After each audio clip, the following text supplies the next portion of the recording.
I've got a page and a half of notes from our discussions the other day. And what I did today is I went to a blank page, still blank. You know what I mean? The heart. This is what I'm seeing here. Here's what I'm getting from the message.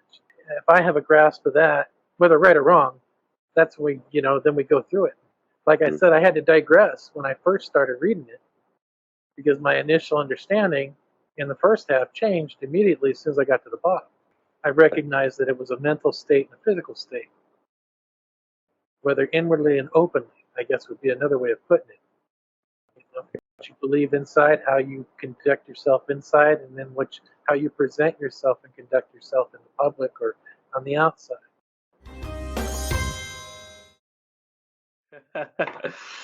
Well, peace everybody. And shall I just do introductions first? Because I know that a number of people watching this won't know any of us. So we'll do some introductions first. Yeah, I'm probably going to keep my introduction brief because really I'm just a student of the Quran. And it's Ahmed, basically. That's basically it. Yeah, I'm Munib, and I'm also a student of the Quran. I'm operating the Quran study channel on YouTube. And then Mike Stewart. I also go by Muslim Mike quite often. That's how I started my journey. And Quran alone, continuing to learn and grow and improve my life and those around me as much as I can through the message of Allah. And for those who are watching on the Quran study channel or listening on the podcast, both Ahmed and Mike have their own YouTube channels, which they're beginning to put some really interesting content on. So I'll put the details in the details part of the YouTube program as well, so people can go over and have a look at some of the content. And I should say that myself, Ahmed and Mike have been having conversations about the Quran for the last, I would say, 18 months, 2 years. I think we've been having conversations. And sometimes we've been having conversations every day on an impromptu basis. And we've never really videoed it. So this is the first time we're doing it.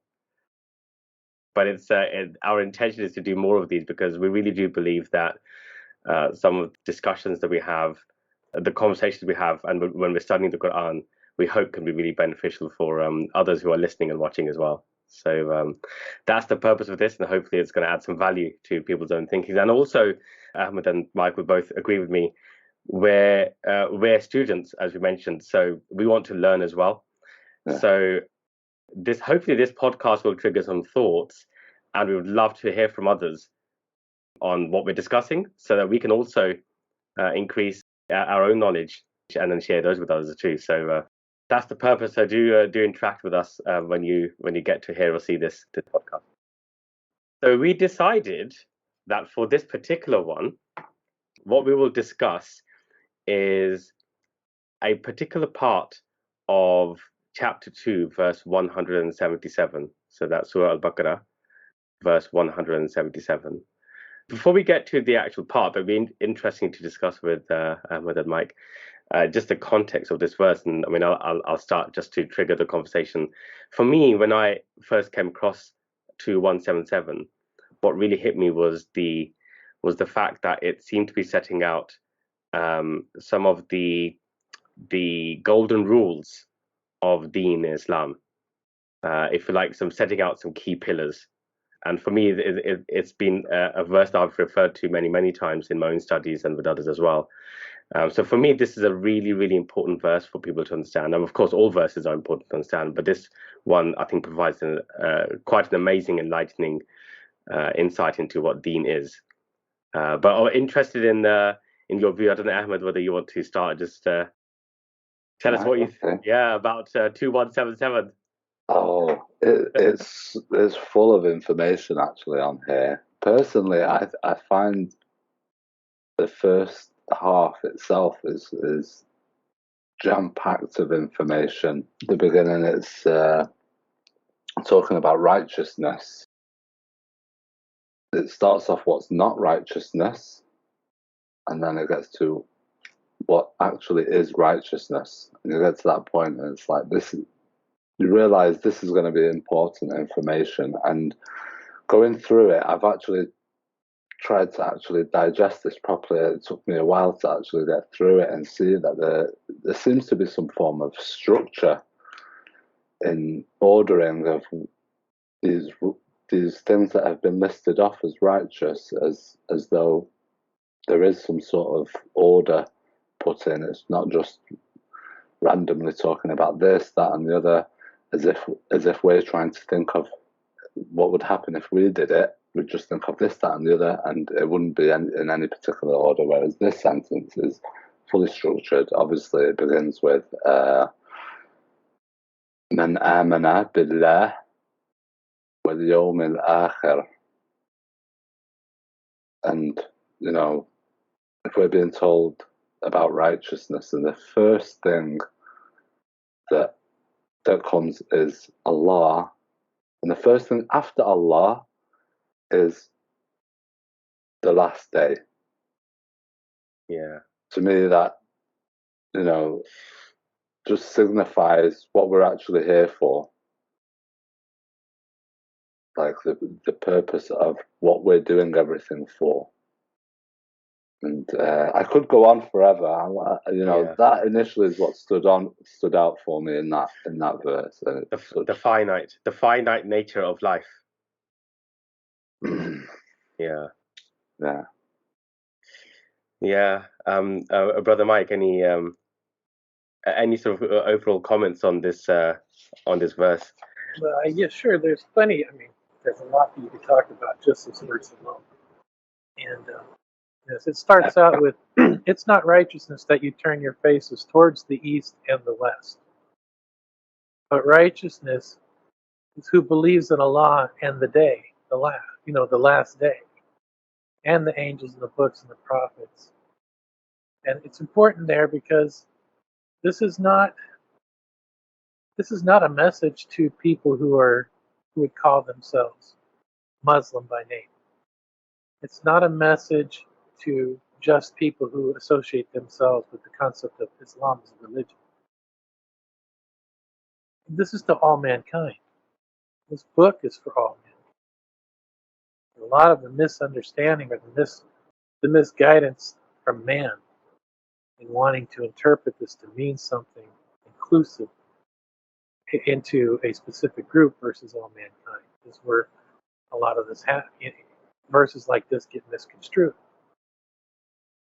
Because when it says it's he who believes in Allah, the day, the last, right? And the angels, plural. And whatever it is you want to look at how angels it means to you. Each person has their understanding. But just on surface. And the book, while kitab is singular. Now this is all for all mankind from the time of Adam till now. This is important to recognize that it's singular. Because it goes on to go plural again, right? And the prophets. And gives the wealth. So that just right there alone defines something important. It defines that the book or the message brought from the time of Adam till now has to be the same message. Otherwise, it would be the books. It would be the books in regarding to the Injil or the Torah, etc., etc. But there's only been one book the whole time. Then it starts to get into the individual descriptors of what it means to do such a thing. It's a person who gives in his wealth despite his love for it. But he does it for who? For his own sake? Or does he do it for the sake of Allah?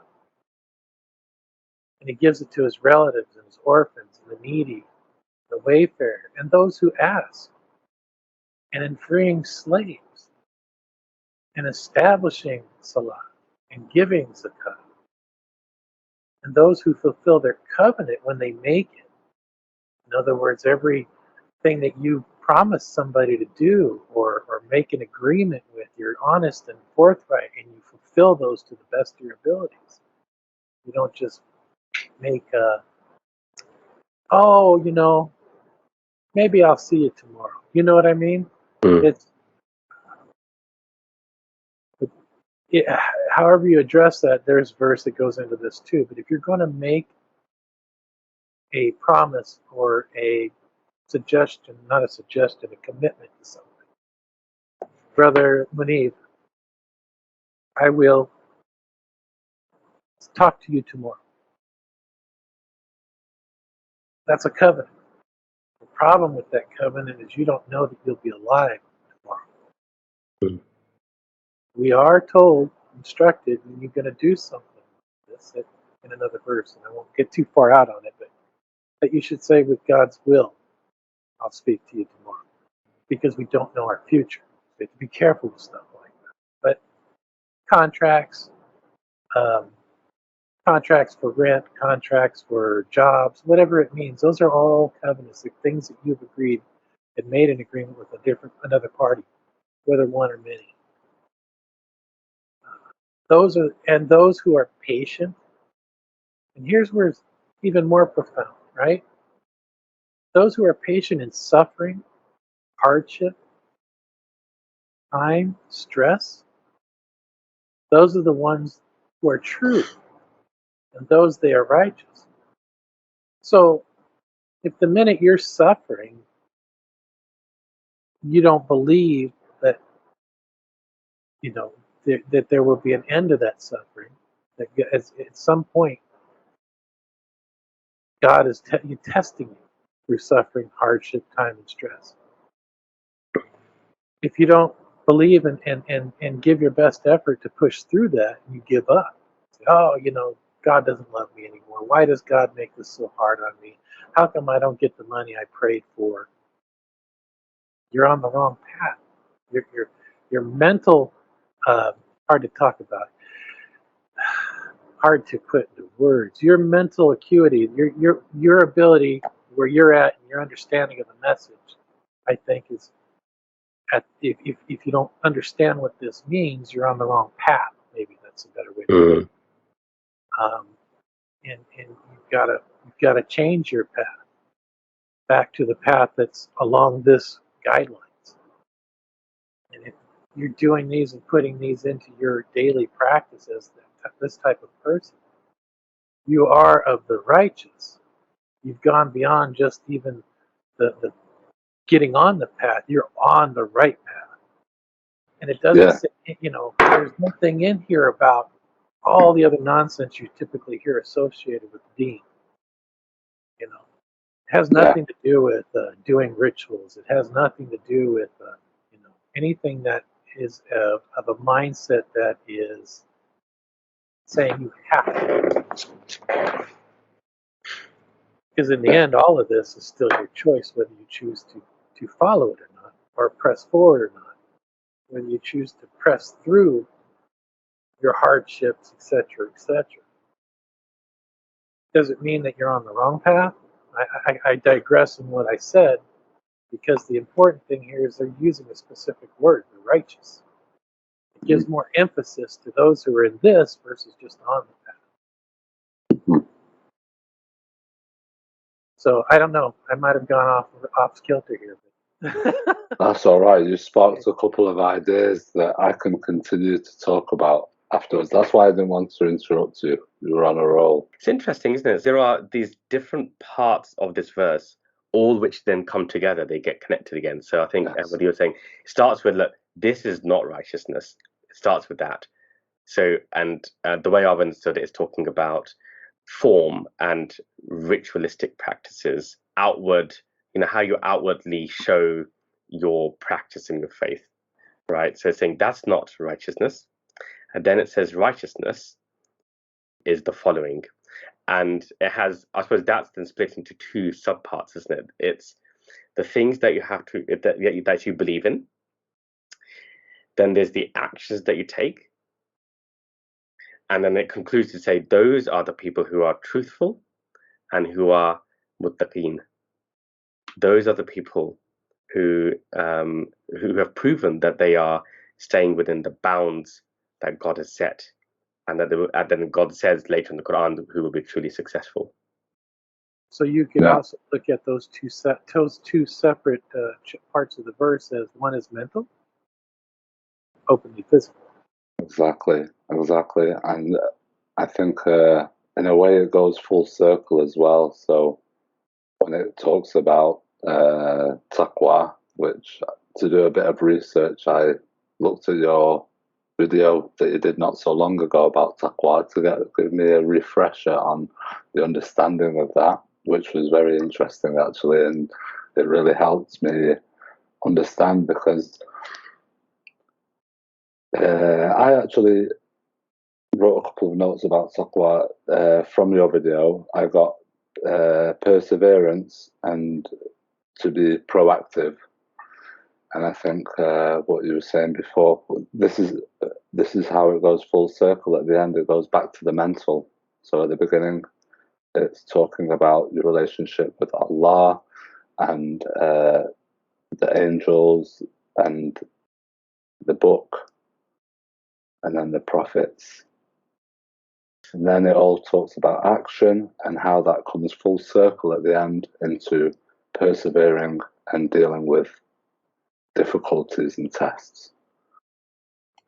Yeah, and perhaps the other, you're right, it's so interlinked, isn't it? Because one of the other links which I was pondering over was that those elements that we're calling sort of the mental side of it, the belief in certain things. So one of the things which I think when we study the Quran we get to understand is that belief is not blind faith. It's not just, oh well, you must believe in God and you have to have utter conviction through intellectual pondering and by evidencing for yourself and convincing yourself utterly in that particular point, and that gives you that mental spiritual conviction called Iman, Amana in this case.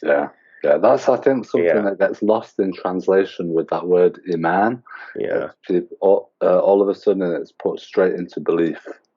It's as if that's the only meaning of that word. And I think when you said to have conviction and to be convinced, I think is also fits in there very well, because belief can be something that's not related to logic and understanding and going through the mental turmoil sometimes that it speaks about at the end of the verse, about being proactive and persevering despite these other things. I think helps to instill this conviction in people rather than to see it as something that we believe. I think it's more like something that we need to tend to, because belief, you could probably put it on the shelf and you say you just believe it, whereas when you're convinced with something, you keep up to date with the latest information and science. For example, if you're convinced in a medicine, you're not going to say, okay, that forever is the best medicine. No, there might be something new that is better. So with this Iman, I think it's something that we need to tend to and to look after it in order for it to remain close to us or strong. Yeah. No, I fully agree. And your point about this order has triggered so many thoughts in my mind. But another thought which is triggered is that, so you've got this order about this mental conviction, Iman, and then it's got the actions that God is saying you will take if you are true believers and you have taqwa. Perhaps the interlink there also in this ordering is that Allah is saying that if you have true conviction, true faith in these things which I've listed, God, the last day, the prophets, the malaika, etc., if you truly have conviction in those things, you are going to take these actions. In other words, those actions are a test of your belief as well. So if you're following those actions, that's providing you yourself with some evidence that actually you've got the right belief in those things. So for example, if you're not, someone can say, oh yeah, I believe in all the prophets, and we Muslims, we often say that sort of our camaraderie with other people. Yeah, we believe in other prophets. But if we're not actually spending of our wealth on these different categories of people that have been listed in this verse, for example. I think this verse is saying, well, actually, you're not then believing in those prophets. So I think there's a link there potentially as well, which is to truly have belief, conviction in those elements. Actually, you'll be undertaking these activities. So maybe there's a test. I don't know, Mike, if that kind of rings anything to you. It would be the concept of, once you've learned and gained enough knowledge to understand that Allah, the last day, the angels, the books, the prophet, all with the importance of them, the immensity of them, the belief and the understanding and believing that they all did exist and these things have happened, and that they all did, things that they needed to do, that got us up to this point now. At that point, if you have gotten that much to the point where you are what would be considered righteous, then everything after that is something that's just a normal part of your day. You don't even think about it. These are things that you are also doing that confirm the amount of iman you've gotten, your righteousness, how righteous you are, so to speak. But it doesn't give you a scale, or you know what I mean. It's the righteous, or what's the opposite of that. This is more finite in perspective, but because we know clearly in other verses it talks about, we're going to make mistakes, we're going to make errors, we're not all perfect, there's things we got to learn, and there's paths that we may not be on that we're trying to get to. So there is a level below righteous. There's a path below righteous that many people are on, and there's a path below that. A culmination of reaching the pinnacle of that of the paths, that when you become the person that does this and goes by these instructions, you're in a good spot. You're in a really good spot. These things should be just natural to you. You walk by the guy on the street begging for money, you give him $1. If somebody from your family says, I'm really having a hard time, I don't have any money, I need to pay a bill, you just give them the money. Say, do the best what you can with it. What you do with it, because where we find a lot of problems with people trying to be in this category is they try to grade the people that they're trying to be donating to. You have people who want to donate. For instance, in the Muslim community, they only want to donate to people who they think are Muslim by name, by the identity of it. They won't do charity to anybody outside of what would be considered Muslims or Muslim community, etc. Is that the right way? Does that follow into the criteria that this gives us? It does not, because it doesn't specify you have to be a Muslim to receive charity, right? It's very specific. The suffering, the hardship, the relatives, orphans, needy, wayfarer, those who ask, and the freeing of slaves. And, there's nothing in here that defines it has to be for somebody in the Muslim or Islamic faith, for lack of a better way to describe it. And so if you're dividing and not helping the needy, the wayfarer, etc., who are not Muslim or Muslim by name or whatever, then you're not there. You think you're there, but you're not. And it's so important that these kind of distinctions be brought out and educated to people, because unfortunately the mass of the majority of those who call themselves Muslim are also indoctrinated with this concept that Islam is the only deen, the only way to God. And so they only operate from within that dome. Everything they do, whether charity or helping or anything, always within that dome as long as it's for Muslims or the Dome of Islam. And that's a horrible thing because there's so many people out there that your charity could be the key to getting them to, it could be the seed to seeing the truth, getting the message, and learning themselves. It's a cascading effect. People wonder why this religion called Islam is so negatively looked at. And it's simple things like even just this basic understanding. Being so misunderstood, it creates a negative atmosphere. It creates a divide between those who call themselves Muslim and everybody else who they are taught, typically, that are kafir. They're not part of the fold.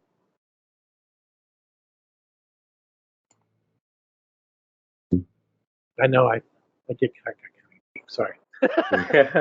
No, Ahmed, I think Ahmed was saying something. That was good. I was going to say with what you're saying is that with this description saying that this is righteousness, I do think that this is something like, I'm not someone who says, oh, I have attained this and I do all this. This is a very high rank because I think to get an understanding, to be honest, because this has just popped up in my head, I can't remember which verse it is off the top of my head, but the verse where it speaks about a people who assumed that they were mu'mineen, and then it continues to say that you shouldn't assume that you're mu'mineen, just say Aslam, because Iman hasn't come close to your heart yet. Yes. Right? So because in this verse, the key word in the first section when it's talking about righteousness, it says Man amana billah.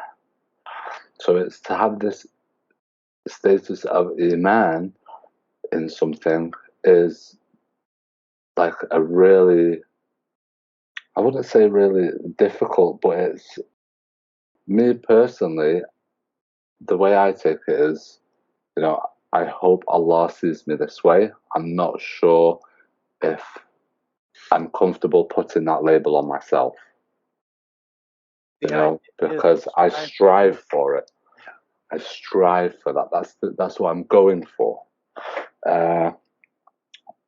Therefore, when you were saying, Mike, about the list of things if you're not doing it and stuff like that, I don't think it's a negative thing. I think it's something that we should be striving for, because I know this is what you do, Munib, saying at the end of the verse, it kind of brings things back round full circle.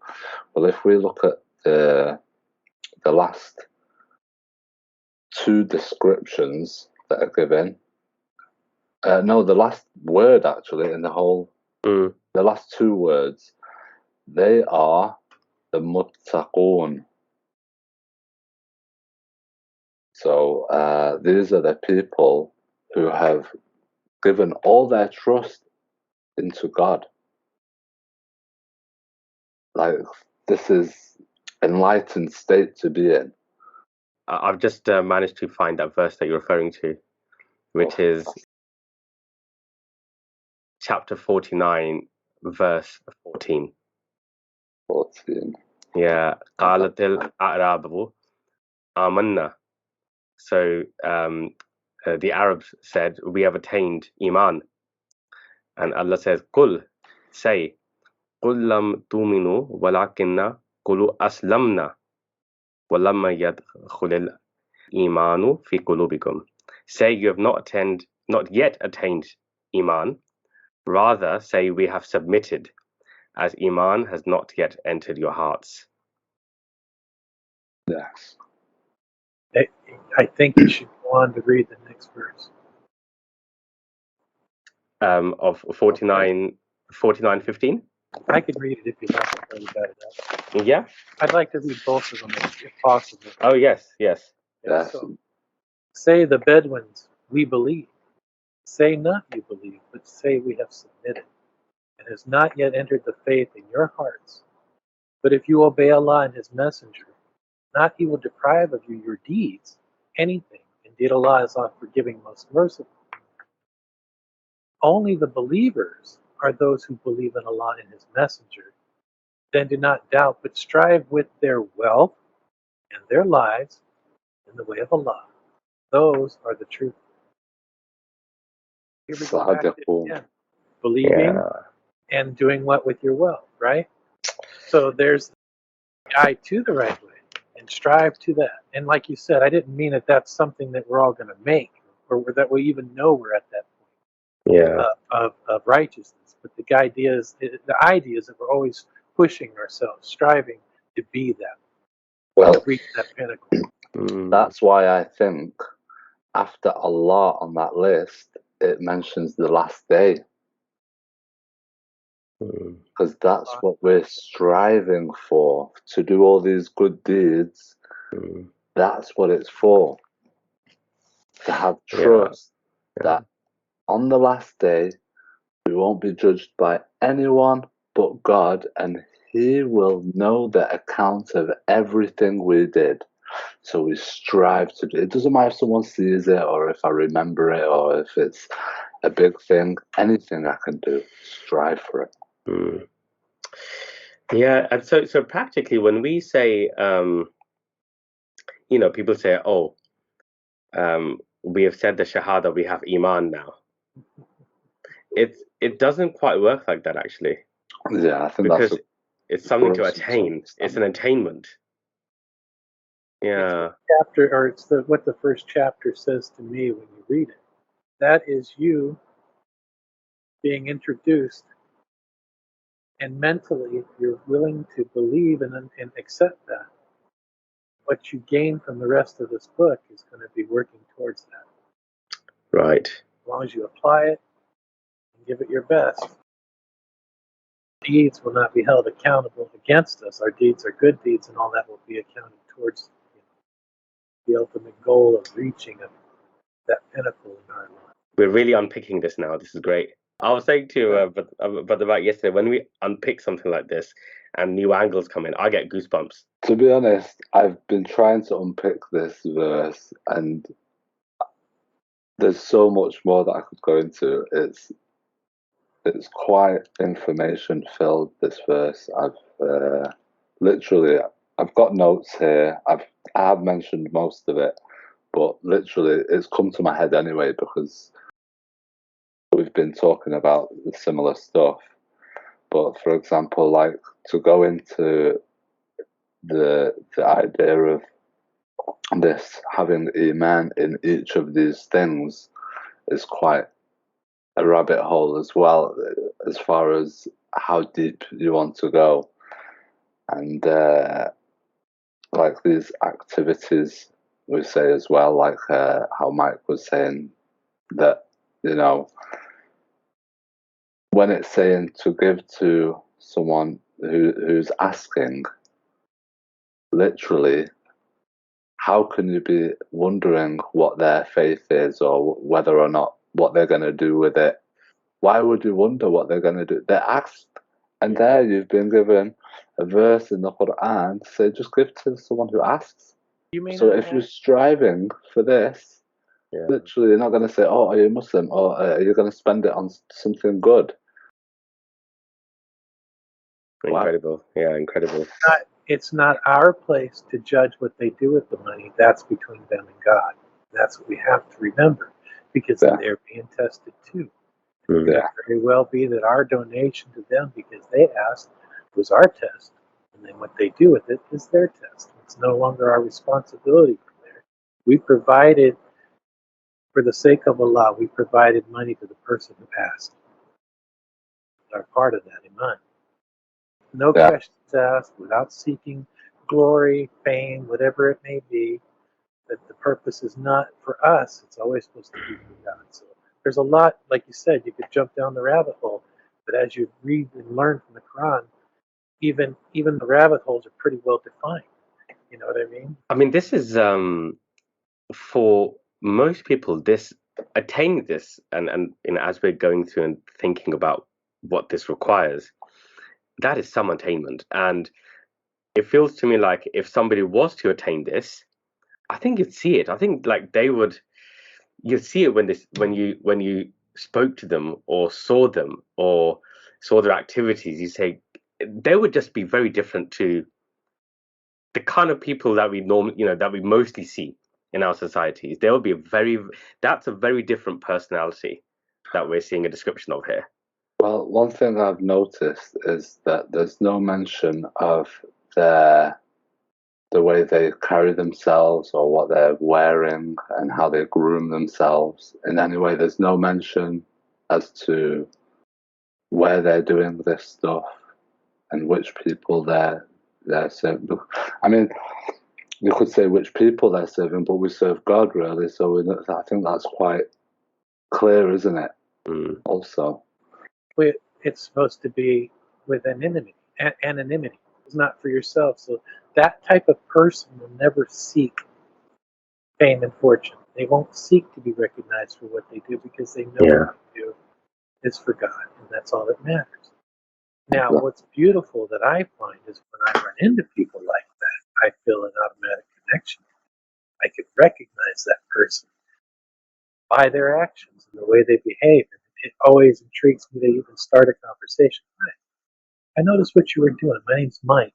I was just curious to know your story and what your purpose. Why do you do that? And 9 times out of 10, it could be somebody who's atheist that wants to be good to their community. It could be somebody who's a Christian or Jewish, etc. I'll often find people like that who are more aligned with Christianity and Judaism than I do with Islam, far more often. And that's a sad state. But that goes into the concept of what I was talking about earlier about the umbrella of Islam versus all of mankind as it's intended. Anonymity of it. You'll find those people out there, but you won't. The ones that are bragged about, braggadociously bragged about, if they're humble and they're like, no, don't, stop it. That's not what I want. All signs of their iman, where they're at, what they're truly doing things for. And I find it's like a magnet. I get attracted to people like that all the time. I love it. It's beautiful. It's a beautiful sign to me from Allah. That is. And another thing is that just came up while you were talking. Is this idea of where it says from the wealth, and right? So it says وَآتَى الْمَالَ عَلَى حُبِّهِ. Yeah, so he's given from the possessions and his love to the relatives and people close to them and the orphans and the poor. So how I was looking at that is when usually we talk about giving of your wealth, people are thinking about so you're going to give your money or something that is valuable to, right? But if we look at this philosophically, what is the most valuable thing that is given to us? And if we can share that with people, is that necessarily going to be an object or something that is man-made, or are we sharing something existential? Or I get what you're saying. The problem I have with that, is just the part, and correct me if I'm wrong, because my Arabic's not near as what you guys are. Okay. And gives the wealth in spite of his love. And it's in parentheses for it. In other words, in spite of his love for his wealth, he's still willing to give it and not make that his wealth is not as a man, but giving it in spite of how much he loves it. Am I wrong and that's how it's being presented? Just out of curiosity. And I get wealth isn't necessarily monetarily. You could have, wealth in family, wealth in spirit, wealth in, etc. I do get that too. And that could apply in there. But I'm trying to make sure, because it's in spite of his love for it, the way it's pronounced, which refers to the concept of being greedy or greed for money. I wouldn't say the wording is exactly in spite of his love. I think it's right. If we see al-mal, so where it says his wealth, I think it should be things that you hold valuable. Yeah, something that is valuable to you, what you hold valuable to you, and it gives you love. Yeah, so you have some affection for it. So I think I could be wrong in the wording. So I'm not necessarily, trying to look at it from the grammatical sense. What I'm trying to say is, even giving things that aren't material can also be like of that same value to those people. What might be an example of non-material value, a non-materialistic thing of value that you could give, just out of curiosity? For example, someone who needs some company, some time, someone who needs to be, like someone who asks you for directions. They're lost, or they can't find somebody, and you show them where they can find somebody, like a mechanic. Their car's broken down. Or dawa per se. Yeah. So I'm trying to use day to day any type of activity, but yeah, definitely that as well. Like this is what I was referring to earlier, when it's like not just to help people, to show them to the guidance, but also just to make someone feel happy. Or if I have something that I do, for example, I do like handyman type work and gardening and stuff like that. And sometimes people will say, "Oh, well, I just can't afford it," or something. And I say, I would say, if I'm in a good mood and I've got this awareness about me, I'm like, no, don't worry about it. Give me what you can afford, or something like that. I run into that in my business too. In garage door repair, I'm always going to somebody new to me. Their home, they're trusting me to come into their home and not judge them by however they live. And I find, especially in the areas where a lot of senior people live, they've got areas like that dedicated to people over 55 and housings to live there, that I'll find by the way they talk to me, you can tell that maybe something's on their mind, or they're lonely and they just want another human being to interact with. And when I run into that, I'm always open to that. Oh, hey, what's going on in your world? How are you doing? Things okay? Oh, well, blah, blah, blah. And they'll go on to a beautiful diatribe about the things that are going on in their world. And eventually it gets to the point, yeah, my husband passed last year, so I've been alone. It's hard to find good people to take care of me and help me out and not charge me an arm and a leg. And so I grasp exactly what you mean. That makes much more sense to me, both physical and or material and non-material. Yeah, and a couple of them come to my mind. So you mentioned time, and I think we can accept time is very valuable, and is in today's world for many people it's probably the scarcest resource we have. Right, we value it so much. So that came to my mind, and the second thing that came to mind is knowledge. So sharing of knowledge, right? So we may have paid a lot of money and time to obtain knowledge, but then sharing that knowledge, for example, at no cost or even at cost, but giving that knowledge out to whoever requires it could also be. And the reason why I mention that, because it may seem obvious, but we know a lot of people hold back knowledge because knowledge is power, right? And they'll think, no, let's hold this. This is our knowledge. But actually, what God is saying here is that no, you're going to share it. If you obtain knowledge, you're going to share it. Which, alhamdulillah, we're doing today, for example. It's funny, because we go down towards the bottom of the verse and it literally says time, suffering, hardship, time, stress. And if we're not giving those as much as we need them, then that's another example of not getting on the right path in that scenario.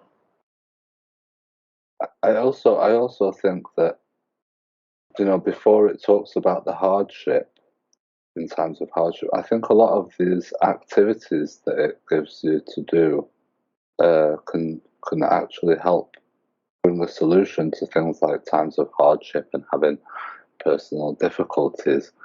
I think helping ourselves and paying our own bills, for example, isn't very satisfying. But when you help someone else, it just feels, when someone else smiles at you and says, "Oh, thank you," it's like, wow. Like, I never thank myself for paying my bills, but when someone thanks me for helping them with something, sometimes it's so thank small. God every time I do. Yeah, exactly. Yeah, that's it. But when the thanks has been given to us, then it's like someone's just giving you a whole load of energy. It's inspiring. It brings your spirit to a higher level, because you feel the reciprocation of gratitude and appreciation for it. But we just have to make sure that we don't let that get to our head and become intoxicating. And that's where you see a lot of guys out there. They do all this great studying, like we're doing now, and you'll see just once in a while they kind of, once they become famous, so to speak, or recognized in maybe, let's say, Popular. a national environment, all of a sudden everything changes. Why is that? What is it that changed them? You could almost read the writing on the wall. They've allowed that to take away their humbleness. They've gotten intoxicated by it, and now they're seeking it on a regular basis. Yeah, it's as Allah says in the Quran, Shaitan, his job, or his what he does, he lays on every corner on our path, and he tries to get us to digress from the straight path. And I think popularity and fame is one of those corners where he's always there, isn't he? He's thinking, I can get this person. There's something there which is gonna get this person to just take that wrong path, and and hope they don't go back to 2177 and remind themselves that, hang on a second, why were we doing this in the first place? Yeah. Exactly. Who are we trying to impress? I've noticed throughout life, people come and go. I've got very few people in my life who've known me from when I'm young. I still probably keep in contact with people, but it's not a regular thing. So, me personally, to decide to have my closest relationship with God, and when you're trying to orientate yourself, I'm not going to say, "Oh, I do everything for God," as if I'm some perfect. But I try to orientate myself to be that way, so that I'm aware of it. And when it comes to accountability, sometimes you have to displease people in order to be honest about yourself. I think some people get to a stage where they feel as if they displease their audience, maybe, then they're losing what they've worked for. When they don't understand what you're working for is in the first place. It's not supposed to be those people. They got attracted to you, and if you decide to just try to please, I find even if they decide to please them, that their growth slows down usually, unless they're obviously doing tactics to attract people that are disingenuous quite clearly. Then sometimes they might be able to get more popular out of it. But generally, I think when they lose their mojo, maybe their popularity fades anyway. No, I was just going to say that. I mean, that's been an amazing depiction of the verse on the whole, and I know we can spend a lot of time doing more, and I'd love to do that. Just one particular point I was curious to get your views about, which was, so in the segment where Allah is talking about the elements in which we need to have Iman, one of the things he mentions is prophets. And as Mike pointed out very early on, it's plural. This is one of the plural aspects in this. It's prophets, not a prophet. So this is not talking about Prophet Muhammad, peace be upon him. This is about prophets. So one of the things I've been pondering over is, what does that really mean? What does belief in prophets mean? What is this? So we talk about this elevated status of this person that this verse is describing. What would this person that's elevated his or her spirit to this level will be believing? What will that person be believing when it comes to prophet? Is it simply that, oh, there have been many prophets? Is that all this is referring to? Is it more than that? I got so stumped on this. I have literally, I've been questioning a few people. They're probably bored of hearing me ask them about this. 2177, 2177. And then, right, because the idea, like you said, I was wondering, the belief in the prophets, so it goes from Allah, the last day. The angels, I didn't want to get into that right now because I'm not sure if I'm fully clear on that. I think that takes a whole video, and even then, I don't really have a full conclusion that I could give on that personally. It would just be some form of ideas. Whereas with this Nabiyina word, I was a bit stumped, but I felt like it was worth looking into. And one of the things that it kind of reminded me of was where it says in the Quran, I think it's 64:12, that the messenger's role, I know it's not the same word and it's not the same role, but it got me thinking this, where it explains the messenger's role as to convey the message clearly. Right. Yes. Mm-hmm. Yeah. Yes. So basically, it's that's a balaghul mubin. Yeah. to deliver the message. So the messenger delivers the message. That's quite clear. Okay, it's a simple role. Beyond that, it says illa, so there's nothing else beyond that. It's literally to deliver the message clearly. Mm-hmm. Yeah? Yeah. Not with bits missing or, it's not clear. The message is clear and it's been delivered. So obviously I thought, okay, is there a role for the prophet? As a prophet, when it's referred to as prophets, what were their roles? If we're going to believe in them, but like we say, to be convinced, to be convinced. And I thought there was another word, but I forgot it now. But yeah, and I was questioning someone who told me 2213. So if I go 2213 now, I think this should give us a lot more clarity as to what this is referring to. Because if we're going to have faith or we're going to be convinced in this, then it says كان الناس آمنا أمة واحدة. So the people were one nation. I love this verse. And then Allah sent النبيين. I think it's exactly the same word.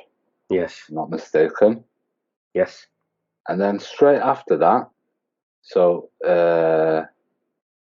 straight after that is مبشرين ومنذرين.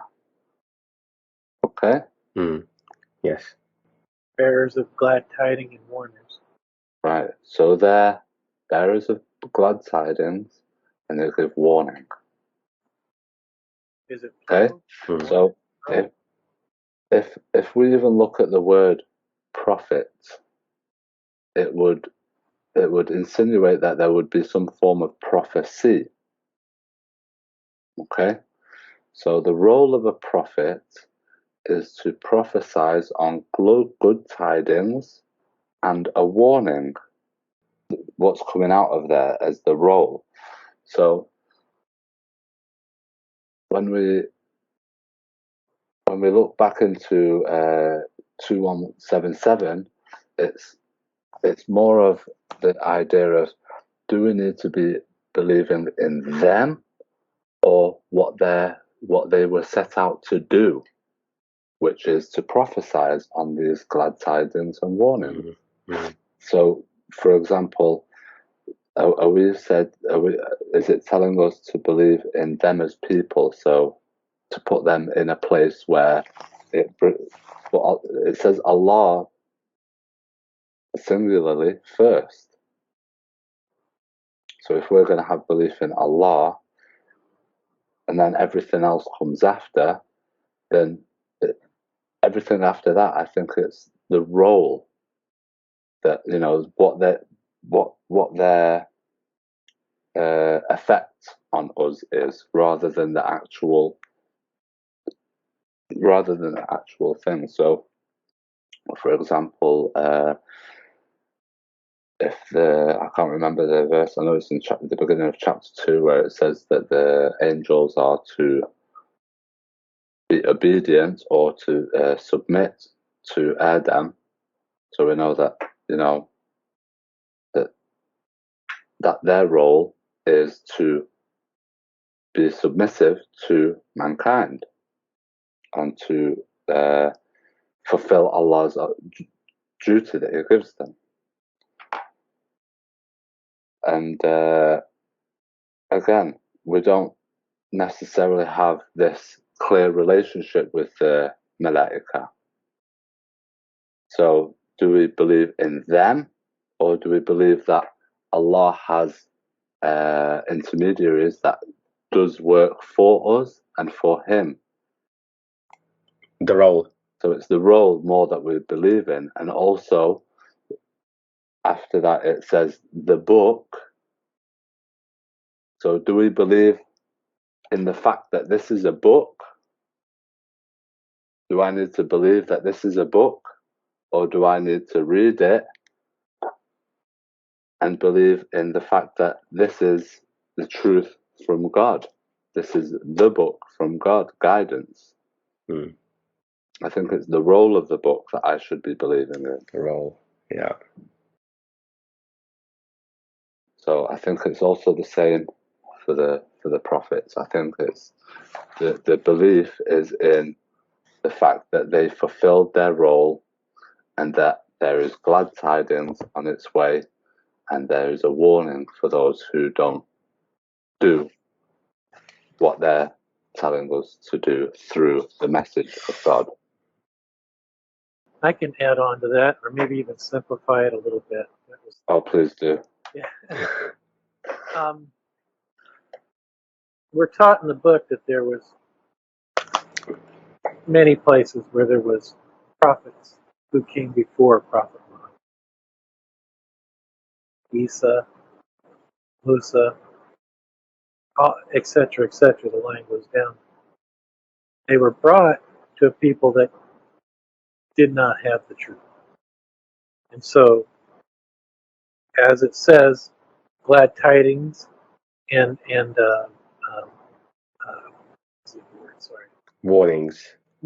Okay, so first it's glad tidings. Hey, look, God is real, and He has nothing but the best interest, your best interest at heart, and you have a great place, and to strive towards. But here's some warnings, based on what you understand now, that differ from the truth in the book. And every time we read this, like the verse you just gave us, the 2:2-3, was mankind a community single, then raised up Allah the prophets, plural again, as bearer of glad tidings and as warners, and sent down with them, singular, the book. So there's another instance where multiples of one, the same individual of the other. So the same warnings and glad tidings from the same book were given every time a prophet was introduced to a people. We have to accept, because it does teach us this in another verse or several other verses, that it all depends on how you accept the words, but the Jews and the Christians, there are good people among them, and they will have their place in heaven. It's clearly stated in the book that they will have their place. So we have to remember and accept as a whole that those prophets who came before, that brought them their message and their warnings and their glad tidings, that they have a place. They exist, and we have to accept them because there's still good people among them. Had they gone completely awry, as in every example given to us in the book, where people as a community or as a nation completely went askew, they were wiped out. It went so bad that they destroyed themselves, or Allah helped eradicate that. And even then, there was prophets brought to those people, right? They were given an opportunity. Lot, for example, they showed up and said, "Hey, we gave you an opportunity." They still digressed. As a whole, they completely digressed. I think in this case, for me, it seems like it's more aimed at people who would think that this is the only truth and the only way, that we have to accept the prophets and the glad tidings and the warnings that were given to all the peoples before, that they're following. We have to accept that they are and will have their place, and we cannot deny their truths and their warnings and the things that they have come to believe, regardless, because no matter what, each one of them is still derived from the book, not the books, the book. And that's why it goes on to say, in truth, to judge between people and what they differed in it, and not differed in it. So what they are doing right and what they're doing wrong, right? Except those who were given it from after what came to them, the clear proofs, out of jealousy among themselves, and guided a lot those who believe regarding what they differ in, right? Of the truth with his permission, and Allah guides whom he wills to a path straight. We don't see righteousness guiding to a path straight. We're trying to get to that. Once you get to the path that's the right direction, then you can achieve the concept of working towards righteousness. Yeah, and just to add the angle which I've also looked at this with, which is not different to actually what the two of you have shared, but just for what it's worth. One is that perhaps what God is saying here is that we must accept that God has guided us. He's not just created us, He has guided us. So He has sent us Al-Kitab. He has sent prophets, and to all mankind at all times. So there's a bit about acceptance and belief that God has blessed us with guidance. He's not just left us to say, look, just do as you will, and follow your desires, and you'll get where you get to. In his justice, that He's afforded us, and as part of the covenant and this good deal that He's given us, as He talks about, as part of this bond we have, and the covenant, He has blessed us with guidance repeatedly. The same kitab repeatedly through a number of different prophets. So that's one angle that came to my mind on this one. And the second, another angle which came to my mind is He's saying to us, do not create a distinction between the prophets. So as Marcus said, there's one kitab, there was one message, many prophets, so that everybody got the message. And it might seem academic to say, yeah, we believe in all the prophets, but the reality of today's situation is that people do create distinction between the prophets. Number one, it's the proof is in the number of different faiths and religions we have, and secondly, and I mean, let's look at the Muslim there is a big distinction drawn between Prophet Muhammad, peace be upon him, and others. So, for example, so many Muslims will celebrate the birthday of Prophet Muhammad. Will they celebrate birthdays of other prophets? They won't. Or what if you portrayed a picture of Jesus and then portrayed a picture of Prophet Muhammad? Will it treat those the same? Right. Yeah. Exactly. And also, they say they're following the religion of Jesus as Christians. They're on the wrong path. And Yes. it's like, no, if they're gonna be on the true teachings, then God is guiding them. That's God's guidance. And I think, like I said before, the labels we put on ourselves, I try to be careful with that. Because we remember, even as a Muslim, it's just someone who's submitted to God. That's between the person, individual, and God, whether or not they've submitted to God. They might call themselves Muslims or not. It's easy to say I'm a Muslim. It's easy to say it, but is it that easy to submit to God? And then they make the huge leap straight to Iman, assume that they have people would assume they have Iman, and then go and say that, because this person is of this religion, and start deciding other people's titles, and they don't even understand their own title. It's like a label you put on yourself, and it makes you feel good. You'll find that in every single faith or religion tied to their message, within themselves they do the same thing outwardly. Christians, Muslims and these are not really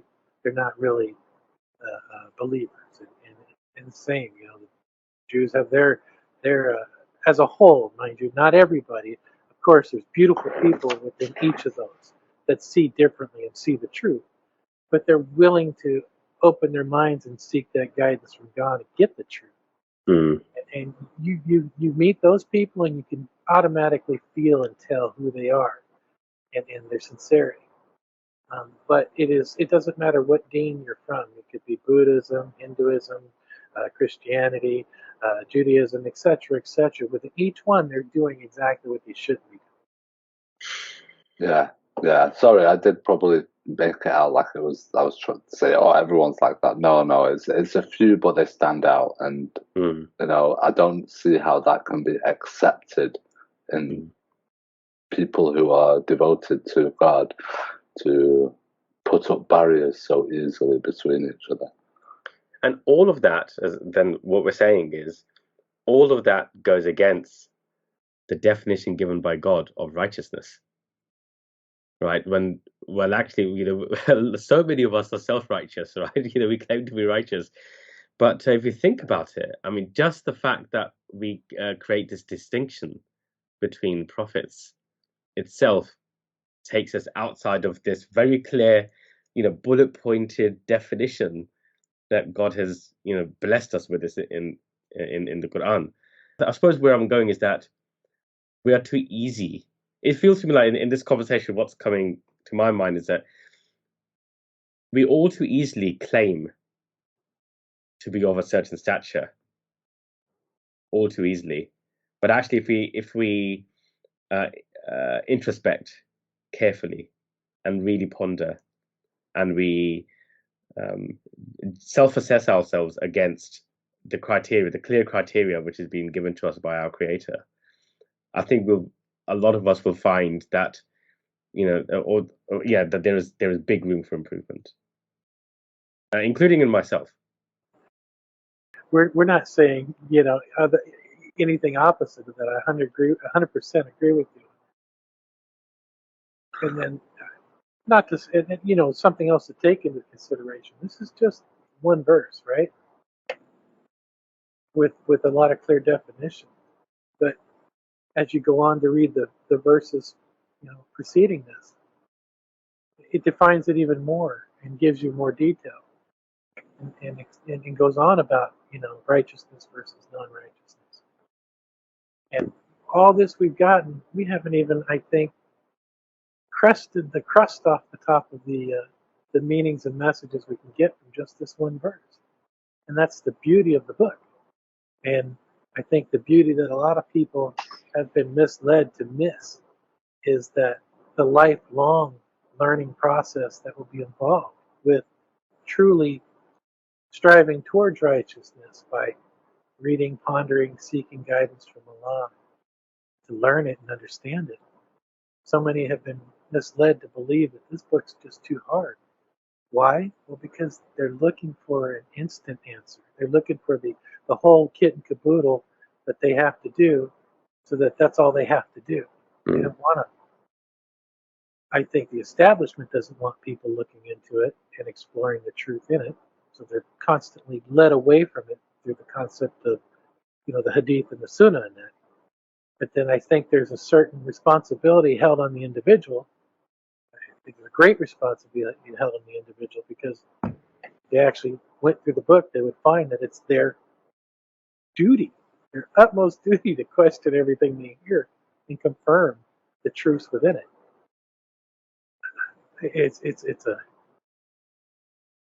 For me, it's disheartening and it brings me down. I'm very sad for those people because they believe with their heart and mind and soul that what they're doing is they're righteous. They're in that righteousness path.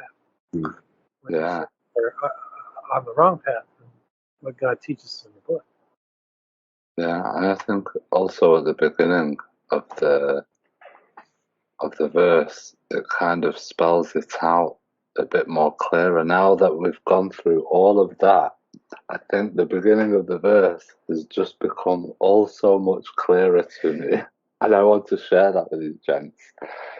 Because not only does it say, this is not righteousness, but it's also to say, so it says to turn your face to, it says the root word is for qibla, so the word to turn to the qibla, which to me is probably like to say that for the qibla of the east and west, we know obviously that if you're in one place, the qibla as we know it is going to be in one direction or another. It's not just going to be east and west. If it's going to be maybe one of them. So what I got an understanding is to turn your faces to this religion or that religion. Right. So it doesn't. So as we were kind of coming to this type of, we were talking about, it doesn't really matter which religion. There's the actions, and it kind of says it at the beginning of the verse, like returning to this qibla or that qibla, or to say I belong to these people or that people. That's not the piety to join the group or to face the same, holy place. So I don't think that is relevant necessarily in this verse when you're trying to achieve piety or righteousness. I think the righteousness is in the deeds and the mentality of having Allah first, and to have, conviction in His angels and His prophets and so on and so forth. How interesting! We've come right back to the first part of the verse. Incredible. Yeah.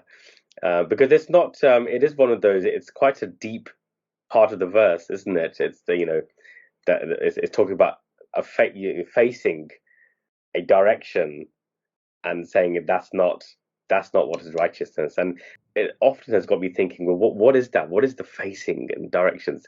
And I think you're right. It's what direction you follow, which might be set out by anyone. Yeah. That's not what's it's saying that's not what's relevant. What's relevant is Yeah. So you might have like a qibla to the east or a qibla to that. I'm not trying to negate any of that. What I'm trying to say is,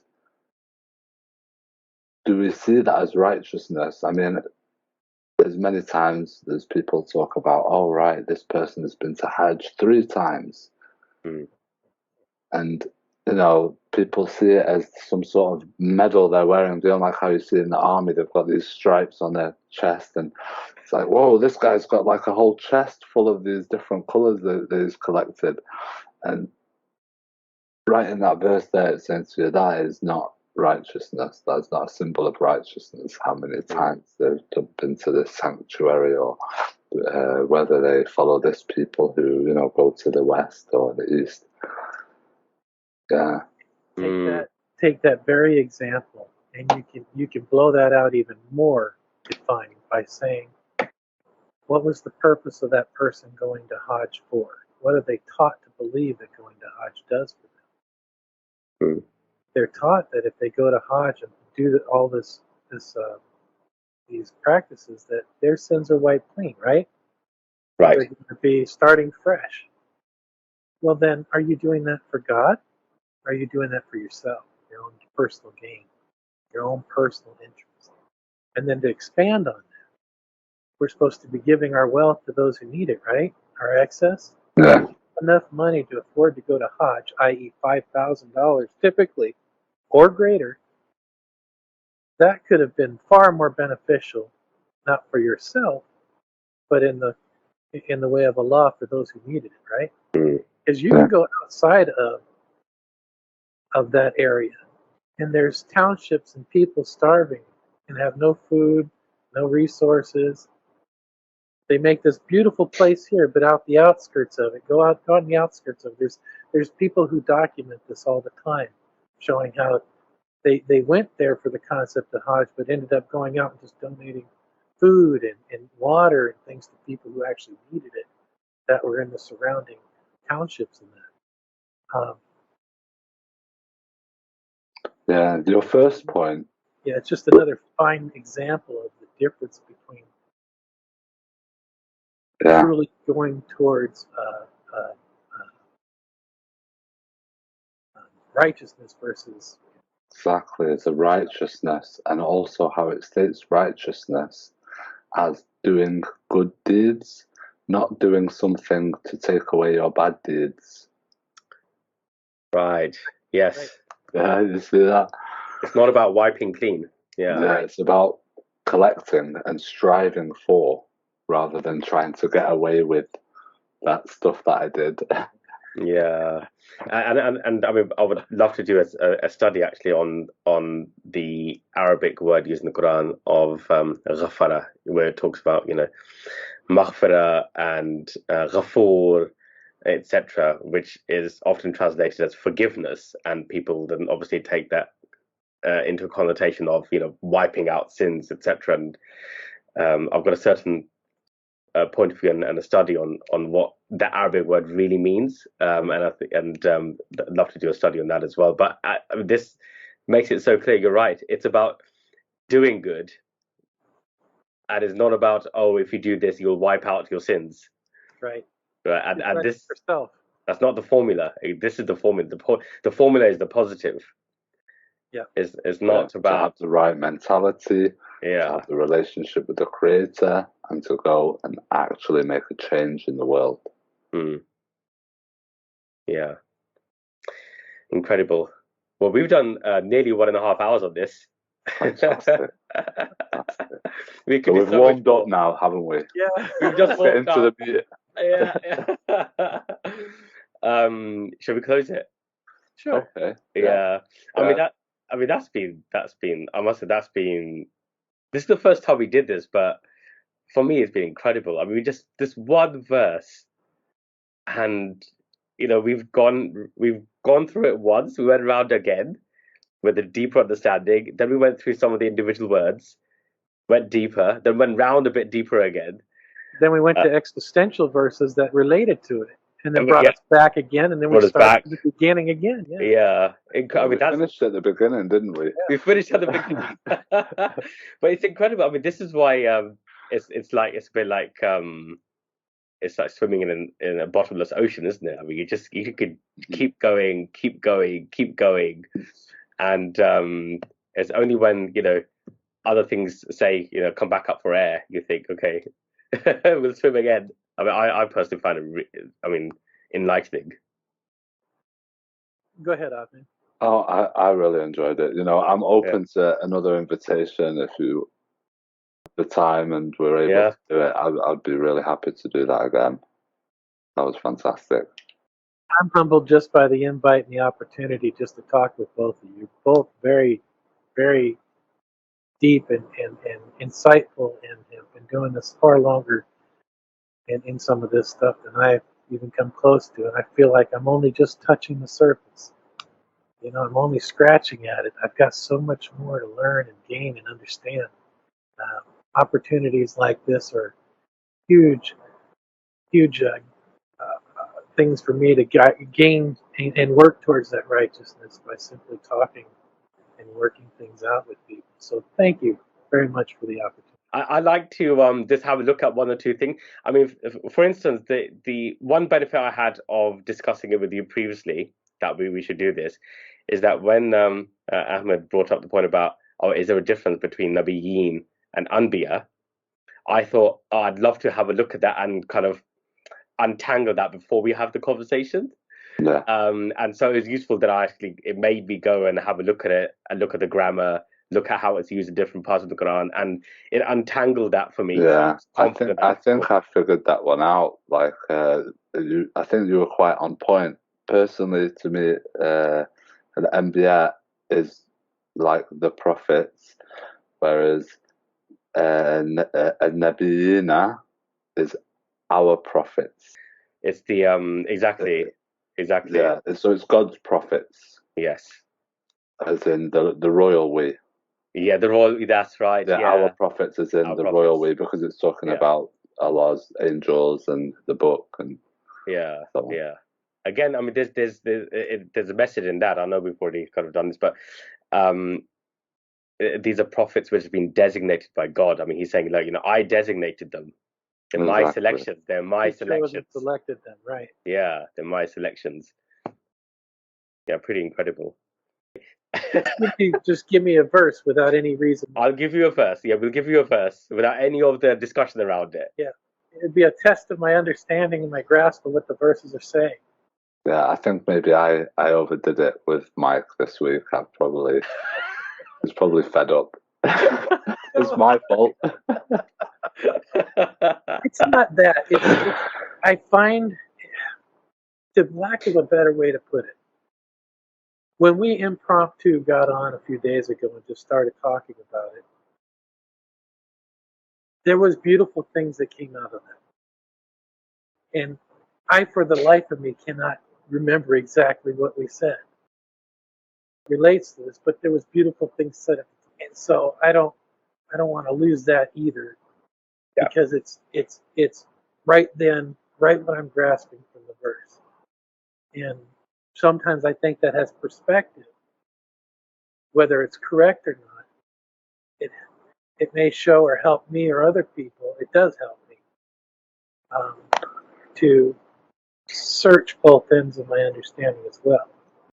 And when I hear other people's perspective, I have to go back and look it up. You know what I mean? I got to go confirm and see if I'm on the right way or not. But I try to challenge myself whenever I read a verse to vocalize exactly what it's giving me at that time. Yeah, I mean, I can tell you, brother Mike, that when you do that, so I can see that. So when we have a conversation about any verse, and when I say, "Oh, brother Mike, what do you think this means?"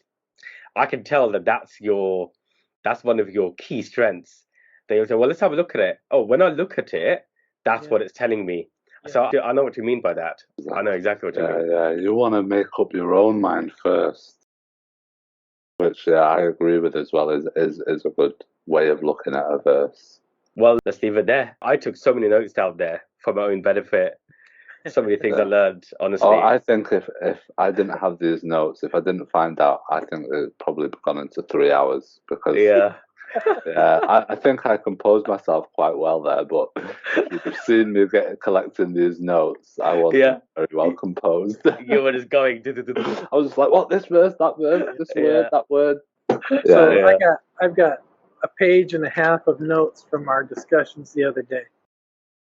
And what I did today is I went to a blank page. Still blank. It's coming from what I'm getting from it. That, like you said, this is what I'm seeing here. Here's what I'm getting from the message. If I have a grasp of that, whether right or wrong, that's when then we go through it. Like I said, I had to digress when I first started reading it because my initial understanding in the first half changed immediately as soon as I got to the bottom. I recognized that it was a mental state and a physical state, whether inwardly and openly, I guess would be another way of putting it. Believe inside, how you conduct yourself inside, and then how you present yourself and conduct yourself in the public or on the outside. That was brilliant. أفلا يتدبرون القرآن